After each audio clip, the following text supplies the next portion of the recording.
कक्षा 9 के विद्यार्थी ध्यान दें। मैं ओम प्रकाश सिंधी, अध्यापक, जनता इंटर कॉलेज मारुआ गोला। प्यारे बच्चों, आपको पंचवटी शीर्षक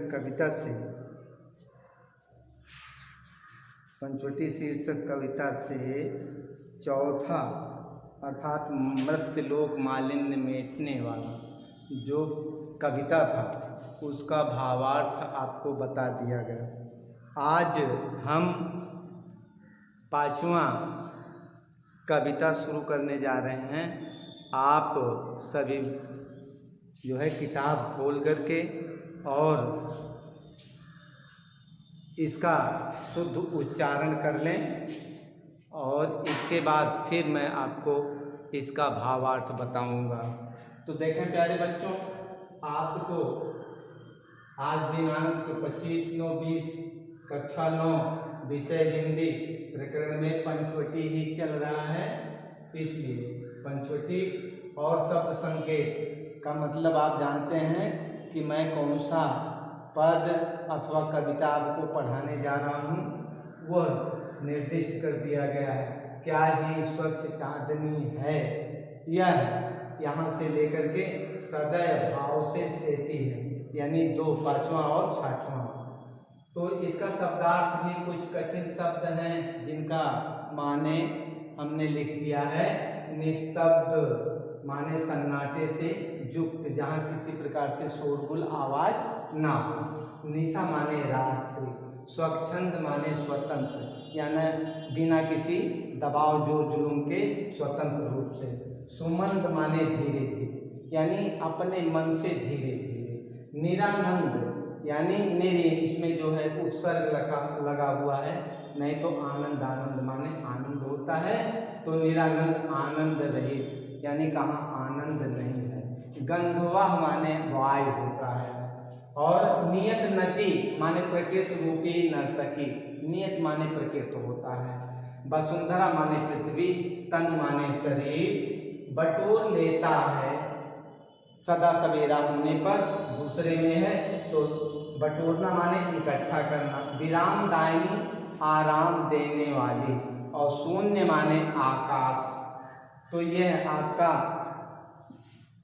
कठिन शब्दों का माने शब्दार्थ था। अब आप आइए अपने पाठ पर देखें। क्या ही स्वच्छ चांदनी है, यह है क्या ही निस्तब्ध निशा है। स्वच्छंद सुमंद गंध व निरानंद है कौन दिशा। बंद नहीं अब भी चलते हैं नियत नटी के कार्यकलाप, पर कितने एकांत भाव से, कितने शांत और चुपचाप। तो एक बार प्यारे बच्चों इसका फिर वाचन देखें। क्या ही स्वच्छ चांदनी है, यह है क्या ही निस्तब्ध निशा है। स्वच्छंद सुमंद गंध वह निरानंद है कौन दिशा। बंद नहीं अब भी चलते हैं नियत नटी के कार्यकलाप, पर कितने एकांत भाव से, कितने शांत और चुपचाप। तो प्यारे बच्चों, इसका जो है प्रसंग संदर्भ तो आप जानते ही हैं, पहले लिखा दिया गया है, ठीक उसी प्रकार से लिखा जाएगा। लेकिन प्रसंग में थोड़ा परिवर्तन है और सभी कविता में अलग अलग कुछ परिवर्तन होता रहता है। तो इसमें कवि ने प्रकृति के सौंदर्य, शांत स्वभाव और वहाँ के चारों ओर बिखरी हुई चांदनी का सुंदर चित्रण किया है। अब व्याख्या है। तो प्रस्तुत कविता में गुप्त जी कहते हैं, पंचवटी के प्राकृतिक सौंदर्य को निहारते हुए लक्ष्मण जी अपने मन में विचार कर रहे हैं, सोच रहे हैं, और सोचते हुए कहते हैं कि पंचवटी में कितनी स्वच्छ और चमकीली चांदनी रात्रि और शांत है। यानी क्या ही, यानी लक्ष्मण जी अपने मन में विचार करते, क्या यही स्वच्छ चांदनी रात है, क्या ही निस्तब्ध निशा और चारों तरफ एकदम शांति वातावरण है, यानी रात्रि जो है एकदम शांत है स्वच्छंद सुमंद गंधवा, स्वच्छ और सुगंधित वायु धीरे धीरे बह रही है। निरानंद है कौन दिशा, पंचवटी में ऐसा कौन सा दिशा है जहां आनंद नहीं है, अर्थात पंचवटी में चारों तरफ आनंद बिखरा हुआ है, फैला हुआ है। और आगे है बंद नहीं अब भी, यानी चारों तरफ तो आनंद ही आनंद व्याप्त है, कोई भी दिशा आनंद रहित नहीं है। इस समय जब चारों तरफ आनंद फैला हुआ है तो उस समय चारों ओर पूर्ण शांति है। सभी लोग अपने अपने घरों में सो रहे हैं, लेकिन नियत रूपी नर्तकी, नियत नटी के कार्यकलाप, लेकिन प्रकृति रूपी जो नर्तकी है वह अब भी अपने क्रियाकलाप को कर रही है, अब भी वह बंद नहीं है, कर रही है बहुत ही शांत स्वभाव से, पर कितने एकांत भाव से, परंतु एकांत में और शांत स्वभाव से अपने क्रियाकलाप को संपन्न कर रही है। वह अकेले ही अपने दायित्वों का, अपने कर्तव्यों का निर्वाहन कर रही है। एक बार फिर देखें, लक्ष्मण जी विचार करते हैं और इसी बात को गुप्त जी कहते हैं कि पंचवटी के प्राकृतिक सौंदर्य को निहारते हुए लक्ष्मण जी अपने मन में सोच रहे हैं, विचार कर रहे हैं कि पंचवटी में कितनी स्वच्छ और चमकीली चांदनी है। रात्रि फिर निरानंद है कौन दिशा, और कौन सा ऐसा दिशा है पंचवटी में जहां आनंद नहीं फैला हुआ है, परंतु बंद नहीं अब भी चलते हैं नियत नटी के कार्यकलाप, परंतु प्रकृति रूपी जो नर्तकी है वह अब भी अपने क्रियाकलाप को कर रही है, जबकि सारा संसार अपने अपने घरों में सो रहा है, लेकिन वह नर्तकी अपने क्रियाकलाप को बहुत शांति के द्वारा संपन्न कर रही है और अकेले ही अपने दायित्वों का, अपने कर्तव्यों का निर्वाहन कर रही है। आगे है छठवां देखें, है बिखेर देती वसुंधरा, मोती सबके सोने पर रवि बटोर लेता है उनको सदा सवेरा होने पर, और विराम दायनी अपनी संध्या को दे जाता है शून्य श्याम तनु, जिससे उसका नया रूप झलकाता है। तो प्यारे बच्चों, इसमें पंचवटी के प्राकृतिक सौंदर्य का और प्रकृति के क्रियाकलाप का चित्रण किया गया है, किसके माध्यम से, लक्ष्मण जी के माध्यम से। है बिखेर देती, यानी कवि कहता है कि लक्ष्मण जी पंचवटी की कुटिया में बाहर एक स्वच्छ शिला पर बैठे हुए प्रकृति के क्रियाकलाप के विषय में सोच रहे हैं। जब समस्त संसार के प्राणी सो रहे हैं उस समय यह पृथ्वी प्रसन्न होकर, उस समय जब सब सारे लोग सो जाते अपने घरों में, तब पृथ्वी प्रसन्न होकर के छोटे छोटे ओस कणों के रूप में सर्वत्र मोतियों के दानों को बिखेर देती है। ऐसा लगता है कि जैसे जब सब लोग सो गए तो एकांत में पृथ्वी अपने गोंद से निकाल करके ओस के बूंदों के रूप में मोतियों के दानों को चारों तरफ बिखेर देती है।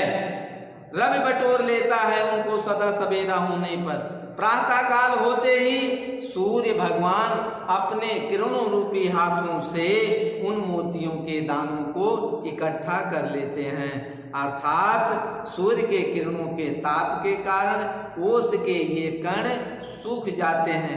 उसी सूखने को लेकर के ऐसा व्यक्त किया गया है कि जैसे भगवान सूर्य अपने किरणों रूपी हाथों से उन ओस के रूप में मोतियों के दानों को इकट्ठा कर लेते हैं। और फिर और विरामदायिनी अपनी संध्या को दे जाता है, और सूर्य भगवान दिन भर आकाश के विस्तृत मार्ग पर चलते चलते गमन करते करते थक जाते हैं और संध्या समय उसे विश्राम मिलता है। अर्थात सूर्य इन मोतियों को अपने पास नहीं रखता, बल्कि संध्या रूपी रानी को उसे दे देता है। किसको?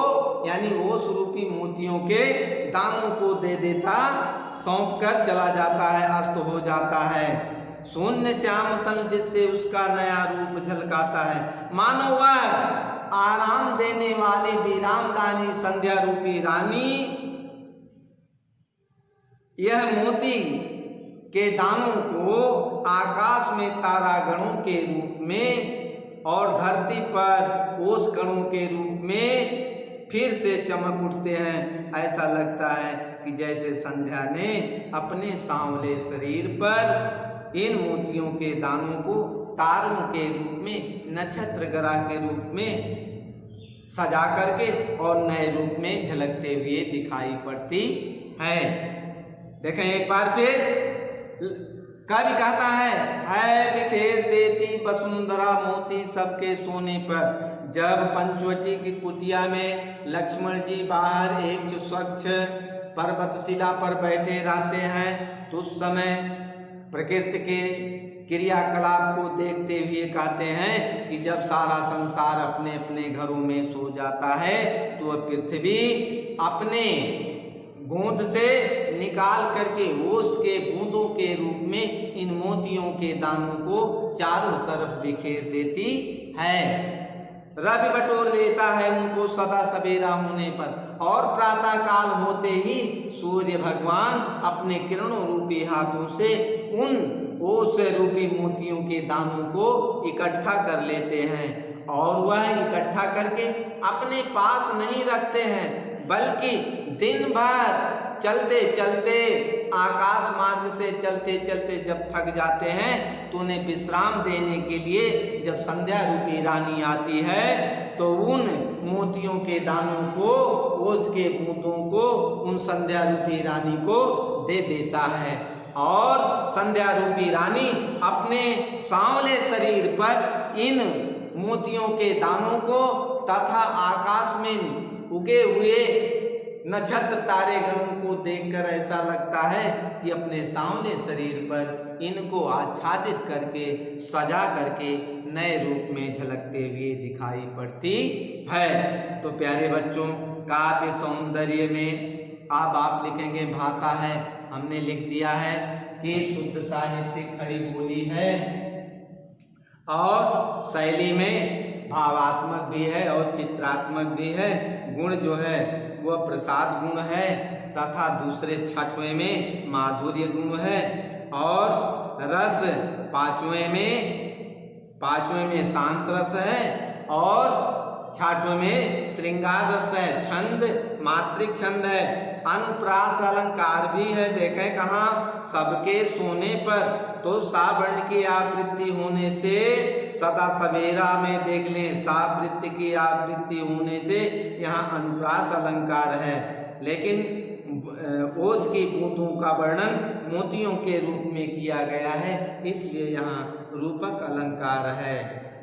और प्यारे बच्चों, किसी प्रकार की कोई समस्या होगी तो हमारे मोबाइल नंबर पर संपर्क करके अपने समस्या का निदान कर लेंगे। धन्यवाद।